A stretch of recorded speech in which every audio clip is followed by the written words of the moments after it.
What's up, guys? I'm here with Kash Jackson. He is one of our gubernatorial candidates for the Libertarian Party of Illinois.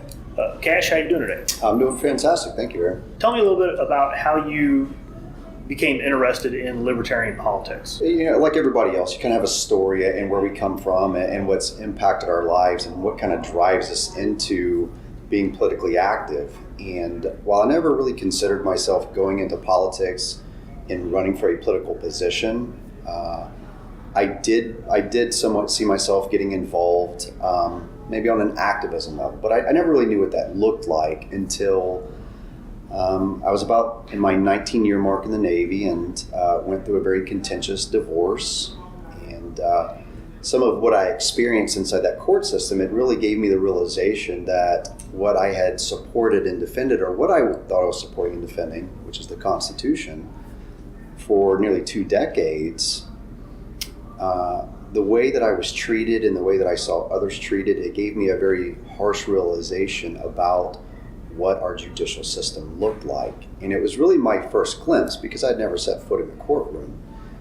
But what it ended up doing was giving me a much deeper understanding of what some of the complaints were from American citizens and Illinois citizens about the government and the judiciary. And like so many other people, I thought and I believed, well, while it may not be perfect, you know, I think that it's pretty fair and impartial, and Lady Justice is blind, and and we do the best that we can. And no system's ever perfect, but that's what I believed. And it took for me to have a judge look me in the eyes and smirk and laugh and say that he was going to punish me for expressing my First Amendment right. And he did that in my last 6 months of the Navy by forcing me to pay to see my children for 1 hour a week.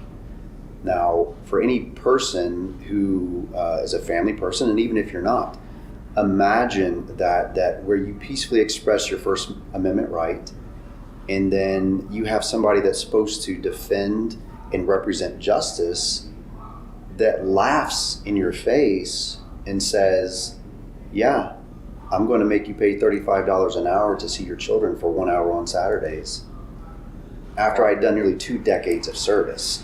And that was the nail that was put into the coffin. I was already very upset, and I was actively protesting. I was being politically active. Mm-hmm. But that is what drove me to go into politics. You felt that the system was violating your rights, or that the judge was exercising authority, maybe even extrajudicial authority.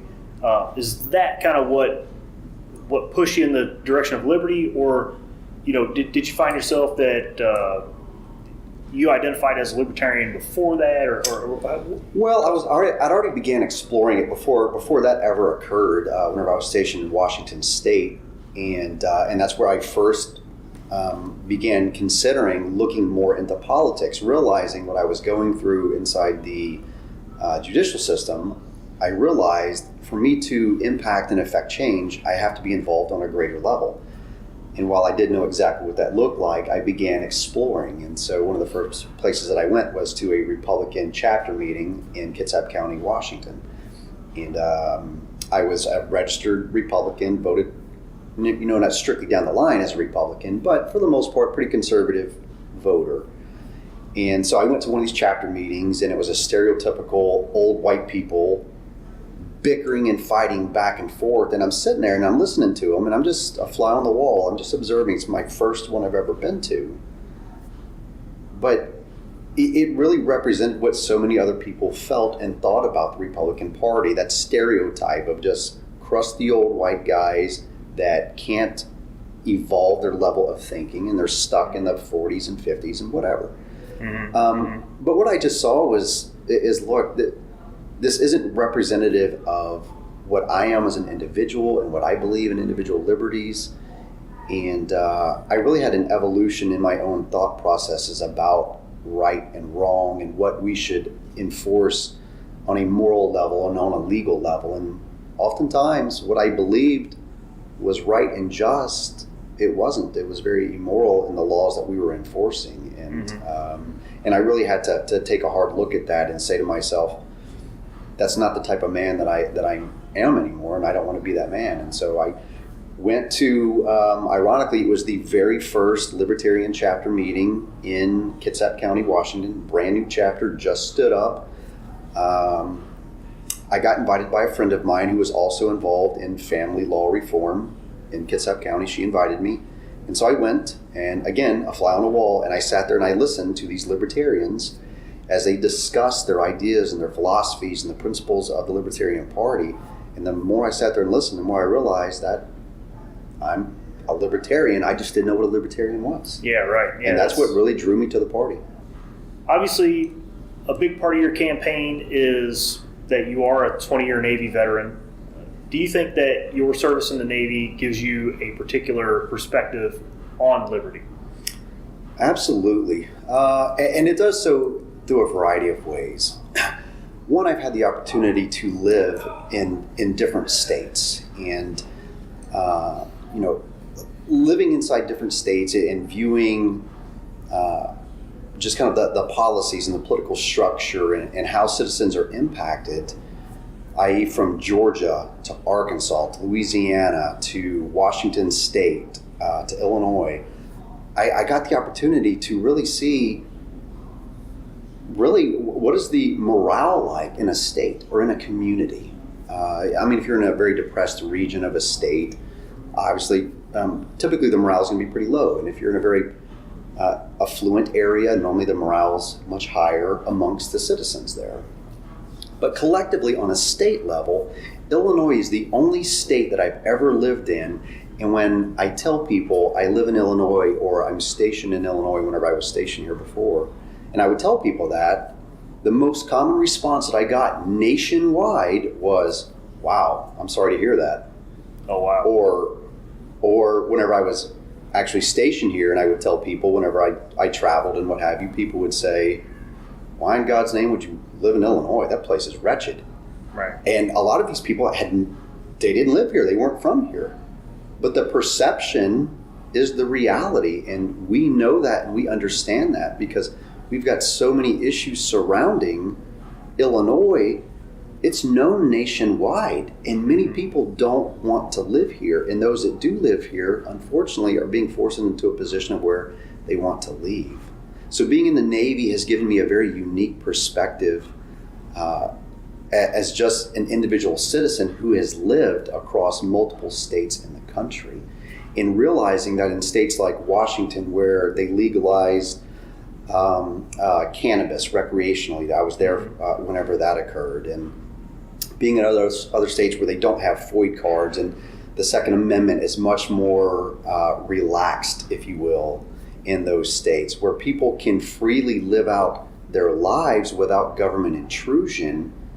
You also see that also equates to a higher morale and pride amongst the people. Oh, wow. And I think that that's something that Illinois lacks, is that a lot of people, they're nearly ashamed to say that they're from Illinois because they know and they experience the same thing that I do whenever they go abroad and outside of the state of Illinois. Because I hear plenty of people from Illinois, the exact same response from people outside of the state that, man, it sucks to be you, to be from Illinois. And that really stinks for us, you know what I mean? Yeah. To have our state viewed in such a manner. And I want to help to rectify that. Kash, why should the Libertarians in Illinois pick you as their candidate given the current choices? Right now, the Libertarian Party of Illinois finds himself in a unique but very troubling position. It's actually a good kind of problem to have. They've got three great gubernatorial candidates here. Jon Stewart is a great candidate, Matt Scarrow is a great candidate, and I believe that I'm a great candidate. But of course, I think that I'm the best candidate for the job. And I think if you look at what I've demonstrated over the last roughly 12 months now, it's almost 12 months whenever we get to the state convention, where I said that I'm going to work extremely hard for that nomination. I've been doing that. I've been demonstrating that. I've been to parades from Peoria to down to the state fair down in Des Moines and Lake County. I've been all over the state for the last 10, 11 months now. And I was up in Fox Valley over in East Dundee here recently, collecting petition signatures for those guys to repeal a home rule and a trash tax there. Like I said, I'm committed to the party, and I'm going to put in the work and the effort and the energy to prove to the party that I'm the candidate that they need. Because what we're going to enter into, it's absolutely it's a battle, it's a war, it's a mission. And it's something that I'm used to. I'm used to working as a drill instructor, 100-hour weeks. Mm-hmm. I'm used to being separated from my family, and my family's used to me being gone. They understand what it's like that their father or their significant other makes sacrifices for his country and now for his state, and they understand that dynamic, and so they understand my commitment to my country and to my state. And but the Libertarian Party doesn't know that. They need to see that. And I firmly believe that I've been demonstrating exactly what I said I was going to do. And I'm committed to that cause. Whether or not I receive that nomination, it doesn't matter to me, because it's not going to be as a result of me not putting in the work and the time and the energy to study and to work hard and to support the down ticket and to put my money where my mouth is. And that's what I learned through 20 years of the military service, is that number one, you never ask somebody to do that which you're not willing to do yourself. Yeah, that's right. You know what I mean? And people have to see that. And that's what people get behind. They don't get behind a candidate that says, this is what I will do when I'm elected. They get behind people that say, and they can look at that candidate and they can ask that candidate, what have you already done? And when they can look at that candidate and say, he's been working, he's been involved, he's been engaged. And even before I ever even sought the Libertarian nomination and began to run for governor, I've been politically active to reform constitutionally or laws that infringe upon constitutional rights. I've been out to Standing Rock, North Dakota. I've rode through blizzards and marched with thousands of veterans onto a bridge to oppose a sheriff's department and a private security firm that was oppressing a people expressing their First Amendment right. I went out to Washington, D.C. and led hundreds of moms and dads and children to the White House, to stand outside the White House to say, we are not happy with the current state of affairs inside the judicial system in our country, and we want it changed. I've been putting my money where my mouth is long before I ever decided to go into politics. And that's what I would say to people, is that, look, you got three great candidates, bar none. I'll say that already. But when you step back at the end of the day and you've got a hard choice to make, and you do, I would ask that people look at the history, look at the past already. What have we done individually to contribute to our country, to our state, and to the party? And I think that my record already speaks for itself.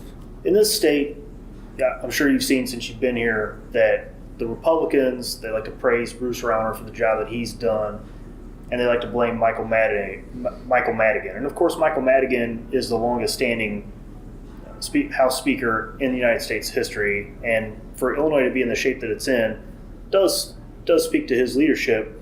At the same time, Rauner's got his own problems, where the tax increase was done under his watch. He signed a bill into law that guarantees abortions with taxpayer funding. Right. And I would like to point out that Rauner won election in a state who also, by popular vote, elected Dick Durbin. Right. So I think that's significant. But who do you think is really to blame for the current situation, and what is your plan as governor to address the mess that Illinois is in? Well, to answer your first question as to who's to blame, you're looking at him. I'm to blame. You're to blame. Mm-hmm. Every single citizen in the state of Illinois that didn't vote is to blame. Every single one of us that didn't get involved sooner are to blame. You can't place the burden upon one man, because one man didn't put us in this mess. It wasn't Mike Madigan. It wasn't Bruce Rauner. It was collectively us as a state being apathetic, not engaged in the political arena, not understanding what was happening on a larger scale, because this didn't generate overnight. This has been decades in the making. And so we all have to take an individual responsibility to change it. And it's probably the most common question that I get. What are you going to do about Mike Madigan? Mm-hmm. And it's not to deflect the question so much as it is to say is, what are you going to do about Mike Madigan? Meaning, you have a responsibility as much as I do. Every voter here, if we want Illinois changed, you don't toss all of Illinois' problems into the lap of one person and say, we need you to fix this. Because that person isn't there's no white knight coming in on a horse to save us. Right. We are all on the same sinking ship, and we either all start grabbing a pail and tossing water overboard, or we're all going down with it. Those are the choices that we have. And I think what I bring to the table is my ability to reach people from multiple demographics, to engage people on whether I'm on the 40th floor in a high-rise at the Illinois Policy Institute dinner, or whether I'm in a trailer park, or whether I'm in the South Side of Chicago. I have the ability to relate and reach people that, frankly, I don't believe any other candidate has the ability to do, because I've been extremely poor. I've grown up in rural environments. I've lived in poor urban environments. I've been next to the very, very wealthy, and I understand where many of them come from.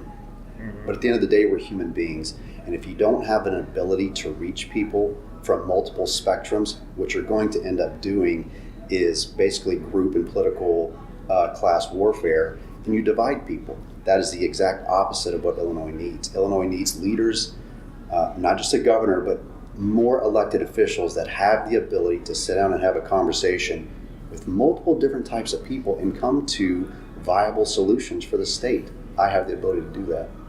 All right. Man, I like what you said there. As you started saying that, it's everybody's responsibility. It's not one man. I started to think to myself, well, I didn't get us here. I am involved. But my involvement in local politics and the apathy that I see, and not just in my area, but the same story is repeated all over the state, that you're absolutely right. It is the average man who is not engaged or perhaps blindly assumes that his elected officials are doing good for him, and when in fact they're really not. Right. So because you're in Southern Illinois, we're a Southern Illinois chapter. I'm sure you've heard, as you travel around the state, people in the south part of the state think that all their tax money and all these things go up to Chicago to benefit Chicago. Chicago, of course, has 62% of the population of Illinois, so they control the majority of the voting. And we do have a recent example of a bill that transferred a lot of tax money from the southern part of the state to the Chicago public school system, which is just in shambles. So that's a real recent event. People in the southern part of the state, they talk about, we want to get rid of Chicago. They're messing things up for the rest of the state. And I'm sure you've heard this in your travels. California is talking about the same thing. The southern third of the state controls the whole thing. New York, same way. New York City controls the entire state, and people who live up in the Adirondacks have very little in common with people who live on Manhattan Island. So what do you think about secessionist movement within a state?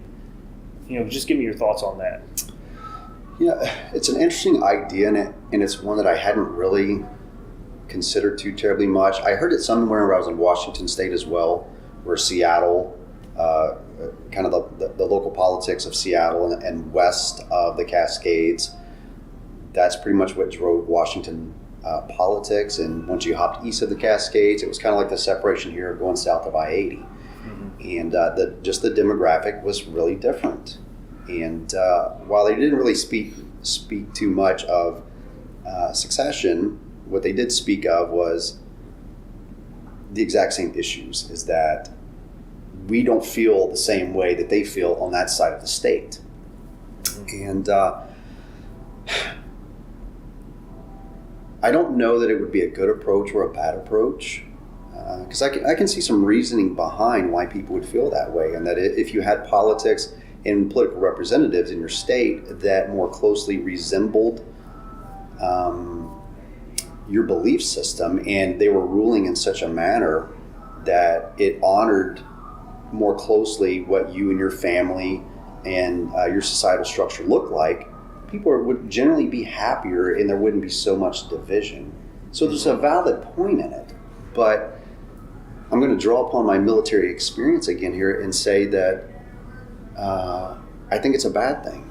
And I think it's a bad thing because, well, I mean, what's the old adage? United we stand and divided we fall.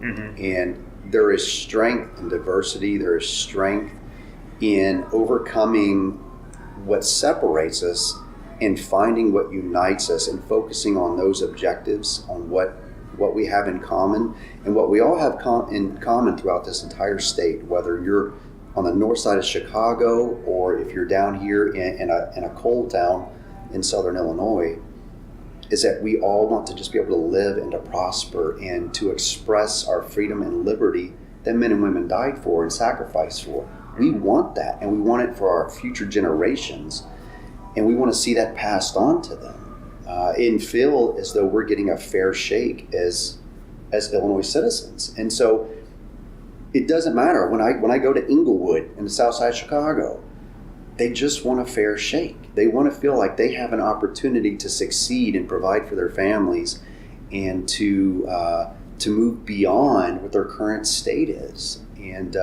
the same thing down here. And if we can find a way to address the inequity that has been occurring and does occur, it's there. The facts speak for themselves.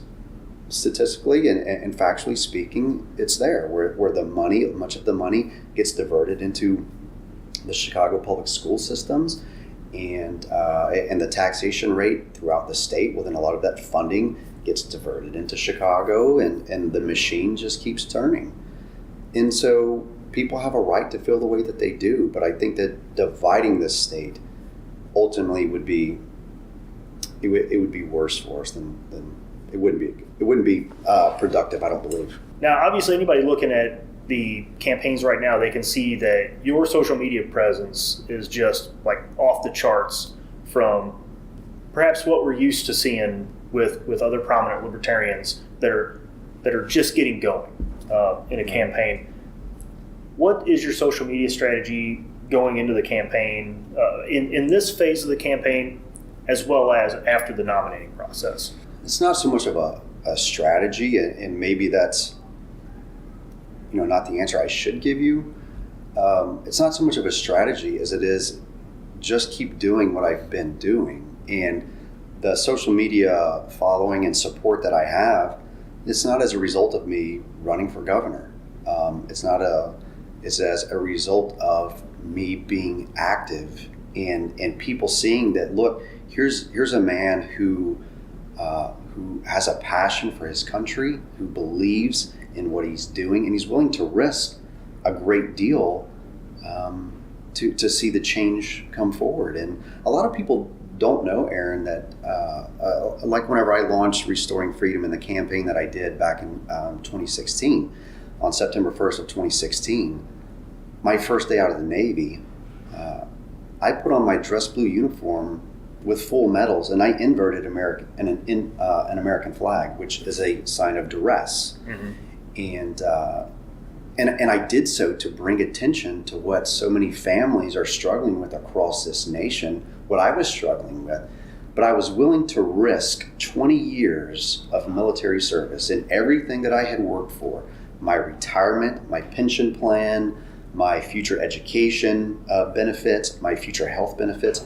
I put every single bit of that on the line because I believed in so much in what I wanted to fight for, that I was willing to 20 years of military service and all the sacrifices that came with that, the missed birthdays, the missed birth of my one of my children, the death of my family members. I was willing to risk and put all of that on the line because I believed so much in what I was going to do and what needed to be done that I would do that. And people saw that, and it resonated with people, not just nationwide.